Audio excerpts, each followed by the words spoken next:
The latest police timeline of the Las Vegas massacre is being questioned again, this time by the owners of the Mandalay Bay Hotel.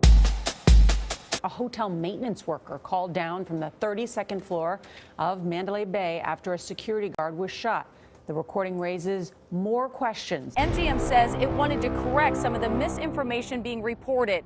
And we know that shots were being fired at the festival lot at the same time as, or within 40 seconds after the time Jesus Campos, their security guard, first reported that shots were fired over the radio. These are some of the first gunshots fired by Stephen Paddock from inside his suite at Mandalay Bay. Call the police. Someone's firing a gun up here. Someone's firing a rifle on the 32nd floor down the hallway. Building engineer Stephen Schuck used his radio to let hotel staff know about the terror unfolding on the 32nd floor. It's at the end of the hallway. Security guard Jesus Campos was already shot. I can't tell you what room. He looked like he fired down the hallway when I got close to the door. After Schuck's call, it's still unclear when exactly the Mandalay Bay staff called the police. Nobody's trying to hide anything. Originally, Clark County Sheriff Joseph Lombardo had said Campos interrupted the shooter. But now, Lombardo says those first shots were fired 6 minutes before Paddock started his rampage. What we want to do is draw the most accurate picture we can.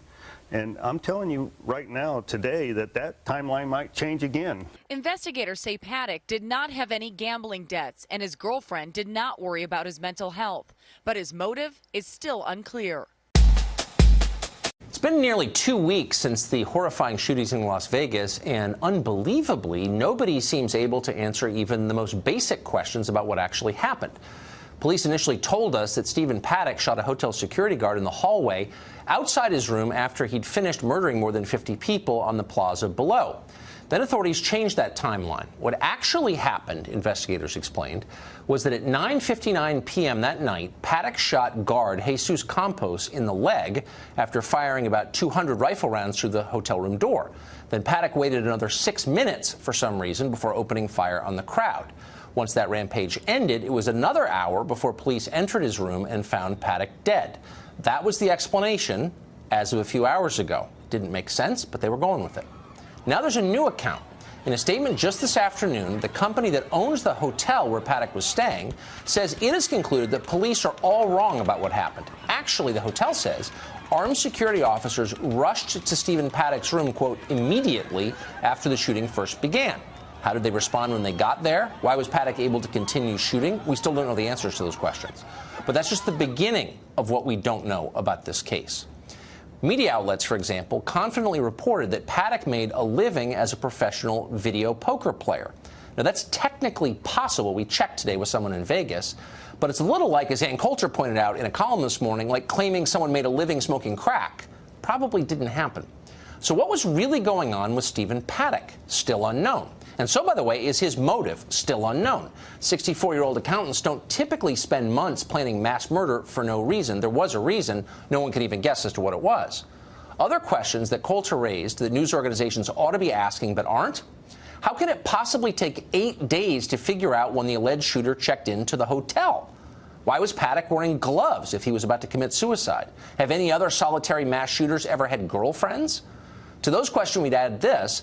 How could someone possibly have burgled Paddock's home in Reno in the middle of one of the biggest criminal investigations in the history of the state? Why was no one guarding the house? Are investigators actually that incompetent? Maybe they are. Either way, institutional credibility is dying here. When the authorities get it this wrong, people stop believing them. So nobody should be surprised when conspiracy theories rush in to fill the void of credible information from officials. Joining us now is former Secret Service agent Dan Bongino.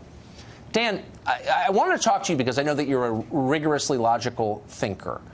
What could possibly account for the radical changes in something as simple as a timeline of the crime? As you just heard, they've changed again today.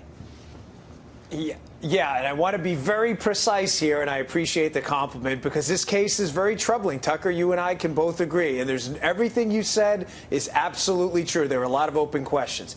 Here's what I think is going on. I think there is an information gap between the hotel and law enforcement, and I think incentives here are not the same. And I don't mean that to call out anyone. I'm not calling out. Everybody wants to get to the bottom of it. I get that. But obviously, there's legal liability on the hotel's end, and the timeline has to be absolutely precise. Now, the law enforcement idea, this is just to get down the sequence of events, not necessarily the timeline by seconds. Remember, the difference between a 5-minute response time and a 7-minute response time for the sequence of events may not be as impactful, but for a legal lawsuit, it may make a big difference. So from a law enforcement perspective, Tucker, that's the only good guess. But I agree with you. This case makes almost no sense. Well, and one of the main reasons that people want to move to America in the first place is the belief that our law enforcement is competent, our legal system is on the level. We have real justice in this country, unlike most of the rest of the world. And when authorities behave in a way that suggests they have no idea what they're doing, or they're not telling the whole truth, or behaving in kind of a third world way, really kind of shakes your faith, if you see what I mean. Yeah, and I think the problem here is with this 24-hour news cycle and social media, this is a different era. Listen, Tucker, let's be honest. 30 years ago, if Walter Cronkite or Tom Brokaw didn't mention it, it didn't happen. But now it's a different world. You have multiple news channels on 24 hours. People want to consume news. They're looking for a narrative and a story. And right now, this story makes no sense. I'll add another open question to you. They did some kind of a brain autopsy and found no significant evidence of any brain trauma, which every time you look for an explanation to this case, radicalization, brain trauma, a history of sociopathic behavior, the book slams shut on you. It just doesn't make sense. And that's why law enforcement has to be super careful about getting this right, because people are going to fill in the narrative themselves. Right, and they haven't been super careful about getting it right. Clearly, by their own admission, they've changed the basic elements of the timeline. When was Jesus Campos shot? I mean, they changed that dramatically. So are there other... Look, I never repeat conspiracy theories on TV. I think it's wrong, and I think it's irresponsible. But I'm starting to think maybe there's an entirely separate explanation, because the fact set that we have now does not, any way you kind of stack it, doesn't add up to something that I recognize as sensible. Yeah. No, they don't. And the part that puzzles me the most is why the attacker killed himself with clearly the capacity. I mean, believe me, I'm glad the attack ended when it did. Yes. But it's still, the question's not clear as to why he ended it, given this new revised timeline. And clearly, he was prepared for a more elongated, extended attack. Again, thankfully, it stopped. But it just doesn't make sense, and it makes you. It's an open question that makes you wonder. And reasonable people can ask reasonable questions about that. It's not unfair to ask that. Last question, just process question. Who's running this investigation? Is it the feds primarily, or is it still Clark County? Yeah, I would think that the bureau, the local bureau office run out of Las Vegas, probably has jurisdiction, but is seeking pretty significant input from the locals. But I just say that because in one of the press conferences, the Las Vegas sheriff clearly indicated that the FBI was the primary custodian of the evidence, which says to me that they're going to make it a federal jurisdiction case. Back to Las Vegas and the story and the timeline that obviously keeps changing here. New questions over the timeline there. A hotel worker at the Mandalay Bay saying that he alerted officials that someone was shooting. Take a listen. Call the police. Someone's firing a gun up here. Someone's firing a rifle on the 32nd floor down the hallway. He wants to know if you know a room.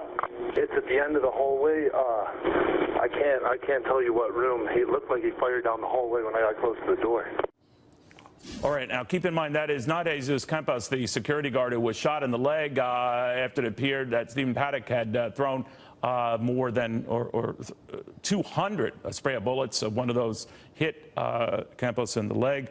He was later treated. He's okay, but the timeline on that is reversed from what we thought earlier. To former Las Vegas Metro Police officer Randy Sutton. Randy, these developments do change, and I understand that. I don't think anyone's hiding anything, or but more revelations of advance warning here. What do you make of that?